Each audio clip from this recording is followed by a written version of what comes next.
Never take advice from someone that you wouldn't trade lives with or trade places with. You are now listening to the Lifelong Learning Defined podcast with your host, George Valenzuela. This is education coach George Valenzuela. Welcome to the Lifelong Learning Defined podcast, where I provide all educators, whether instructional leaders or teachers, tips on how to be their best both personally and professionally. Now let's get into it. We're here today with Donovan Shorts. Donovan is a board-certified behavior analyst in the Chicago area and the founder of Radiant Minds Institute. He's also a good friend of mine. How are you? I'm good, George. I love that you excel in three major areas of your life. Number one, you put your family first. Number two, you're very dedicated to your new company, Radiant Minds, and you're very passionate about your well-being. Before we dive into these topics, please introduce yourself to our audience. All right, my name is Donovan Shorts. I'm a board-certified behavior analyst. I've been a board-certified behavior analyst for shortly under a year. Prior to that, I always worked in the field of education, applied behavior analysis, providing quality services to students, clients, and learners across the Chicagoland area. In January 2023, I was invited to the I Can Dream Center, and I was doing a keynote and some breakout sessions. Donovan was one of the participants. We became really good friends. We've stayed in touch over the year on social media. We reach out every now and then via text, and I think he's a really great guy.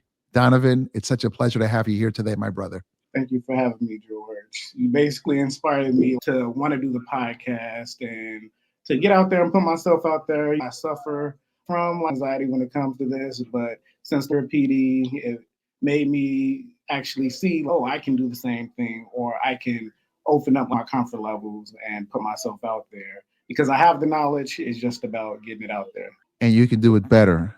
And don't forget, people that we admire are not smarter than us. They just have more experience. This is the Lifelong Learning Defined podcast. And on this show, we focus on self-improvement by interviewing people who are excelling in three important areas of their lives so that we can learn from them and experience similar success. Donovan, tell us about your family and why putting them first is so important to you. I come from a single parent household. I have a wonderful mother. She had 3 kids. I have an older sister, older brother, and then there's me, the baby. My mom struggled as a single parent, providing for us. She tried her best to give us every single thing that we wanted. Regardless, we always have food on the table. We had on fresh clothes. It may not have been the clothes that we necessarily wanted at the time, but she gave us exactly what we needed. I have an older sister. She's a nurse. I have an older brother, and we're very tight and cool with each other. And then I have a second batch of siblings, my younger siblings. I have a little sister, a little brother, and then a baby brother. My baby brother is 7 years old. He's on the spectrum. By not any means was he the reason why I got into the field of applied behavior analysis. It just worked out. So pretty much all the things that I learned in school, through my education, through work, I was able to implement with him and see that behavior change. My family is my world. I actually just took my siblings out to Odyssey Fun World. I got both of my little brothers, went to Buffalo Wild Wings. We played some arcade games with each other. Even though I'm very busy as a business owner, I always make sure that I make time for my family and to come around and provide as needed. Donovan, that's fantastic. And I really commend you. What's an important lesson you learned as a kid, which has helped shape who you are now? Stop taking life so serious. I feel like I was always the kid that took everything serious. I didn't know how to have fun. I took every conversation serious. That affected me social-wise. Even though I had a nice group of friends, I still felt like I was just always so serious. I was always about business. I was always about my hustle. And basically, my hustle overpowered my childhood. When you think of the kid in school that sold the candy, making money for profit and things of that nature, I was that kid. I had a hustle. My mom told me that if I was able to match her with buying my first car, she would match the other half because of the hustle. And I was a junior with a vehicle. I grew up in New York and I was all about the hustle as well. I was about the books, just like you. I took care of my business, but I was out there hustling candy, taking all their money. I'm buying chocolate chip cookies. I completely understand. I remember about 10 years ago, just really focusing on my work and just being like Forrest Gump. Ever see Forrest Gump? Mm-hmm. Remember when Jenny dumped him for the very last time and he went running 3 years? Yeah, I was just like you. I was just like him. I was just about my work. And now that I've gotten older and my kids are getting older And then my friends are also getting older. I'm starting to realize that we have to make time for our family and our friends because the most important thing in life is relationships. On our deathbed, people are not going to talk about our accomplishments, our work, our hustle. They're going to talk about the things they love and appreciate about us. Navigating relationships with family and friends isn't always easy. What's your secret weapon? My secret weapon is just honestly being a good person. I have a lot of integrity. I'm very friendly. I'm very open. I feel like I give solid advice to family and friends. I'm not that a family member or friend that gossips, wants to see you do bad. I feel like I'm always being supportive. So just being like a supportive individual, wanting to genuinely see people do good, see your family do good, bring them on board with your success, help them out, give them the tools that they need so they can be proficient like in their lives or their relationships. I'm very big on Stoic philosophy, and I completely relate. We should always be good people, but we shouldn't always be nice to everyone. Not everyone deserves us to be nice. And that's a hard lesson when you are a good person because we feel and think that everyone's the same way, and everyone is not the same way. Everyone is not evolved. Everyone is not self actualized. I truly commend you, brother. Don't ever change that about yourself. That's a positive thing. Yes. I was reading this book, which it was like, how do you motivate the writer? There was this guy who was facilitating everything, and like he was telling us, oh, you can motivate them this way, that way. And even though, like how you said, like you can't be nice to everyone, I also feel like you can't help everyone. You can't help anyone that doesn't actually want to be helped or that's not willing to take like those steps.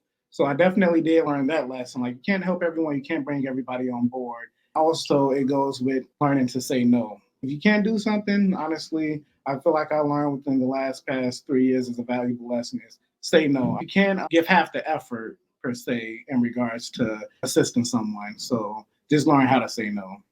If you're watching this on YouTube or listening on Spotify or iTunes, please hit the subscribe button. Please hit the like button and share this episode with your family, friends, and colleagues who are interested in self improvement through lifelong learning. And now for a word from one of our sponsors. Are technology issues slowing you down at your school? If that's the case, look no further than 5-Star Technology's Virtual Help Desk. Their team of experts are available to support you remotely, resolving up to 40% of common issues like password resets, device connectivity, and lots more.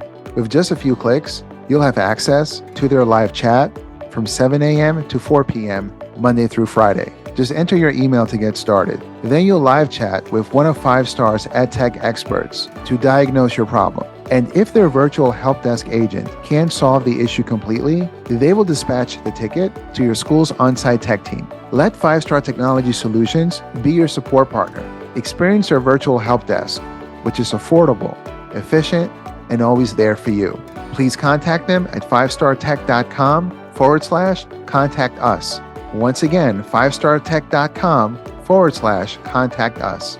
And for your convenience, you'll find this link in the episode show notes. Let's transition into your new business. First of all, I want to say congratulations. It's got to be a great feeling. How old are you, Donovan? I'm 26 years old. 26 years old, and you just started your new business. I Yes. started mine when I was 41.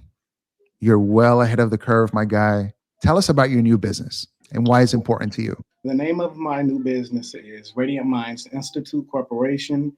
It's a applied behavior analysis therapy clinic where we service one-on-one quality services to clients across the Chicagoland area. We focus on treatment, on working on necessary skills that's going to provide good quality of life to our learners. The target population is the autism population, but you just don't have to have autism in order to get service. Some clients have co-occurring disorders or disabilities.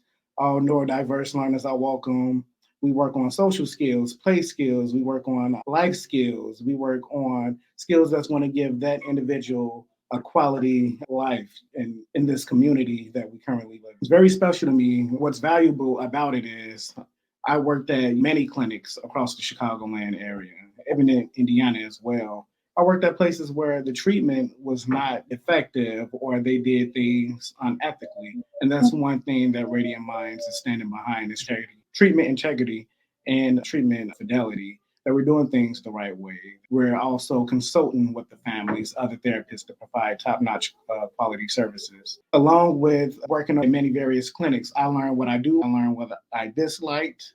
Many clinics did things a different way. I took the things that I liked, the things I didn't, and dropped those, and I'm applying those tactics, routines, philosophies to Radiant Minds to make sure that I basically have the ultimate clinic and that I want to dominate the Chicagoland area with Radiant Minds. So I want to be every clinic almost in every south suburb, west suburb, north suburb, east suburb. What are the age groups of the young people? So currently, we're providing services to those that are 2 to 8 years old. I'm hoping to get a little bit of CEU so I can start working with the adult population, or at least of that age, because I basically work with early childhood. That's the majority of my experience. I have a little bit of middle school experience. I probably worked with 2 high school age clients. Conducting assessments, treatment planning for those individuals can be a little bit difficult as they're older and they can self-advocate. And that's a very important age group. I've done work in Illinois. I've done work in Sacramento and in Maryland with young students. And I have found that with elementary age school kids, they've said to me, I want you to be my daddy. I want you to take me home with you. And that broke my heart.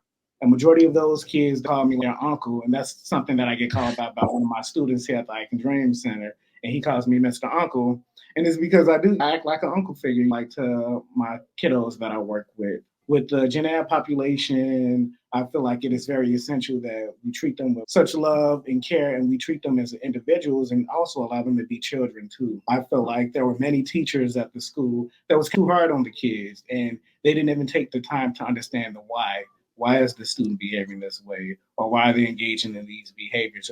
Why did they disrespect me like that? And you don't even look at their home life. So when you actually take the time to speak with students, to get to know them, and deep down, you can truly find that those students actually means well. That's the way that they adapted to life. That's the way that their parents showed them. That's fantastic. And I really commend you being so young, taking your passion, now becoming a business owner. There's not many of us in business. And you know what I mean by us. What would you tell someone that is watching you, listening to you right now, and they're saying to themselves, if Donovan can do it, if George can do it, I can do it too. What is one piece of advice that you would give them in getting started in ownership? I would tell them it's not going to be easy, but it's definitely possible, and to keep trying. Even if it gets shut down, or even if you self-doubt yourself, self-doubt is one of the worst things ever. It's almost like I knew you was going to ask me this, but I have something already in my head. But it's basically say what you are, or say even what you aren't, say what you're dreaming of. So it's almost like that mindset of, if you continue like I'm broke, I feel like you always want to be broke, have a broke mentality. And I like to have the mindset that I'm rich. I'm also rich in love, care. I'm rich in family. I'm rich with the work that I provide.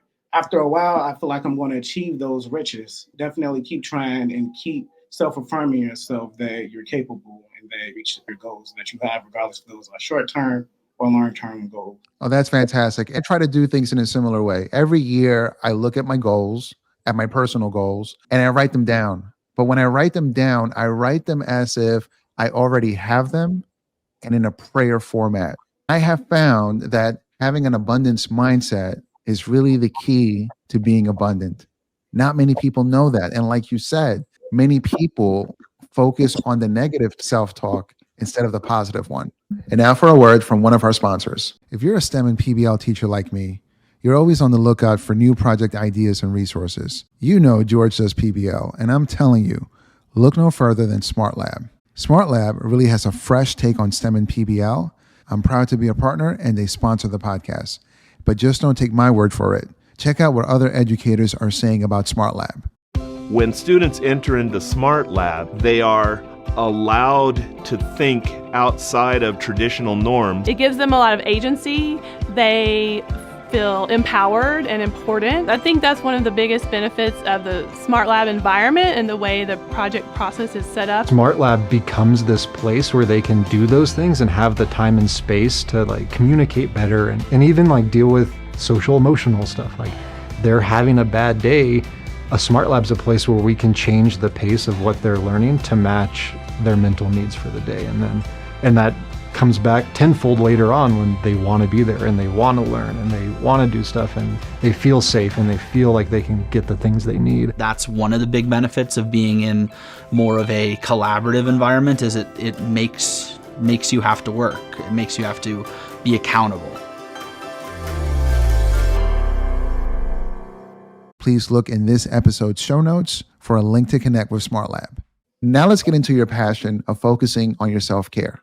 Donovan, self-care means a lot of different things, but what does it mean to Donovan? To me, self-care is almost like the basic generic definition, but when I say that Donovan goes all out with providing self-care to himself, that's what I do. But self-care is just doing those things that you actually like, things that are meaningful to you, and that's going to keep your cup full. Because if you're pouring into others, you can't fill other people's cups with a half cup. So with that being said, I like to travel. I like to focus on myself a lot. I like to shop. I like to make sure I look good. I like to go out with friends. I like to explore the world. So I want to say by the age of 21, oh no, I take that back, 22, that I've probably already been like to 4 countries. Growing up, my mom was a single parent, so we didn't travel often. That's one thing that I'm going to give back to myself. And my mom is always like, "You traveling here? You going here? Where you at now?" I send her the photos. Sometimes I have to book a trip when the time is right. And that's one of the benefits of working in education. When we got spring break, it's going to be a spring break for me. When we have summer break, I'm going to make sure that summer break, I take a vacation and maybe even winter break, even though I typically spend time with family. Fashion. I love fashion. I love dressing nice. I love looking well. I love smelling good. To me, those are the things that make me want to keep going with my family and friends is a little bit of self-care for me, just catching up with everyone, especially those that you may not talk to every single day. Even though they're a phone call away, we all get caught up in our own lives and you may not have that time to reach out. But I feel like if you plan things out, I might not hear from a friend probably in 3 months, but to catch up with them, like it honestly fills my cup to know that my friends and family, like they are doing good. They may like to check in on me, like sharing my accomplishments, even though we always like to share the good, even sharing the bad. And I feel like it correlates because you're not the only one going through something. So the more you are like open with other individuals, like I feel like better. You can share like your success stories. You can share like your downfalls. You can share like your errors or faults. And they might offer significant advice that can help guide you. That's fantastic. I too am very intentional, but I feel like at one time, all I did was self-care. And now I'm making time for it around my business, around my family. What would you tell a person that knows that they're struggling with self-care, but they're caught up in the rat race?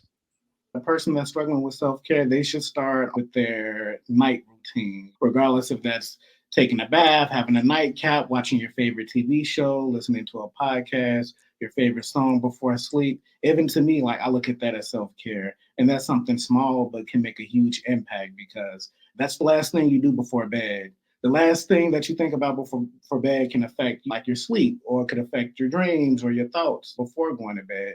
And typically when I go to bed, I know I want to think about something positive, something that makes me happy. So I can focus on those things while trying to get some rest to get me ready for the next busy day. If you're watching this on YouTube or listening on Spotify or iTunes, please hit the subscribe button. Please hit the like button and share this episode with your family, friends, and colleagues who are interested in self-improvement through lifelong learning. We are now winding down with Donovan, and we're going to get into the quick fire question round part of the podcast. Donovan, what are 3 things that people need to do every single day? Say positive affirmations. So regardless of waking up, this is going to be a good day, or speaking positive per se. Because when you have a positive mindset, I feel like you're going to attract positivity. So I wake up, I grab my coffee, I'm smiling, I'm listening to positive affirmations on Apple CarPlay on my way to work, and I actually feel good. I want to say water intake. Specifically for me, I know like I'm a busy man. So when I'm at work, I'm always running around, putting out fires, dealing with challenging behaviors. So water intake is very big and it actually keeps me going. I may not be able to get a lunch. And I want to go back to that self-care, George. Do something for you. And something for you will probably look completely different from the next person. What's something that you feel like that you're lacking? That's what I would say. I feel like that's the thing that you need to focus or single in on the most, regardless if that's spending time with family, if you do like that, or being with your significant other. It's just different across various people, like subjects. Do what makes you happy for the third. What is the best piece of advice that you ever received? Don't take any advice from someone that you wouldn't trade places or lives with. There's many people that always give advice or put in their 2 cents and things in that nature, but does that make them the person that you should take the advice from? And my answer is going to be no on that. Examples of this could be, why would I take advice from someone who isn't married and I'm married on relationship advice? Why would I take business owner advice from somebody who's not a business owner? Half the things that I were told to, or the routes to go, I would not be the individual who I am today. I would have not been a business owner. I would have not gone to college. I would have not pursued to be a BCBA. If I would have took the advice from my orthodontist when I was taking my first college courses, he told me, what are you going to school for? And I told him psychology. And he said, you're never going to make any money. Why don't you go to school for dentistry or orthodontics? That's not my passion. That's not something that I stand behind or something that I can see myself doing. If I would have took that advice, I wouldn't have been the person who I am. I feel like psychology is a broad range. I also had a family member tell me, oh, you're not going to make any money with psychology as well. You need to do something else. I have a friend. He has a bachelor's in psychology and he works at Wendy's. And I like to tell people their story isn't my story. I'm living my story now. I feel like I got here by taking advice from people that I would trade lives with. Donovan, I picked 3 things I love and respect about you. And just to recap, you put your family first, you're focused on your business, and you're very passionate about your self-care. Is there anything we didn't cover that you want people watching or listening to know about you? So about me, but just the field of applied behavior. There's less than 10% of Black BCBAs within the United States, basically global. And then there's less than 2% currently Black males in the field of applied behavior analysis. I just want to say, if you definitely see something that you want to go for, regardless of what the statistic shows, regardless of what other people say or what you feel like you can accomplish or can't accomplish, go for your dreams, and it is possible. I thought being a Black clinician myself was impossible. It's something I always aspired to be. I always wanted to be a therapist. I always wanted to have my own couch, my own office. I pretty much got some of those things. I got my own office. As you can see, I'm a business owner. I do not have that couch. I do not wear suits to work and talk to people. In front of me, though, I wear sweats to work, and I'm always dealing with challenging behaviors, but it's something that I'm motivated and that I love doing. I'm going to work every day with a smile on my face and just keeping a high morale even with my staff members here. And I feel like if I'm not here, that they might not have a good day just because I feel like my energy just sheds off to others. This is the part of the show where I give you your flowers. I don't believe in telling people how I feel about them when they're no longer here. So here goes.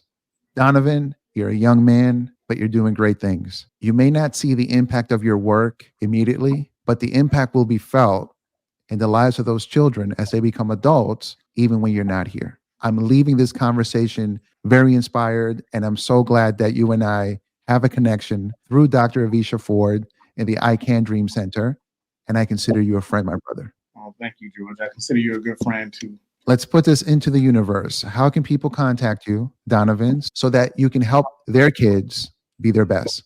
You can follow me on Instagram at Radiant Minds Institute, or you guys can give me a call at 708-263-4253, or you guys can shoot me an email at radiantminds@icandreamcenter.com. And those are my 3 means of communication. We can connect and we can see how Radiant Minds can impact you and your learners. That's it for this episode. Until next time, this is the Lifelong Learning Defined podcast. Thank you for listening to the Lifelong Learning Defined podcast with George Valenzuela.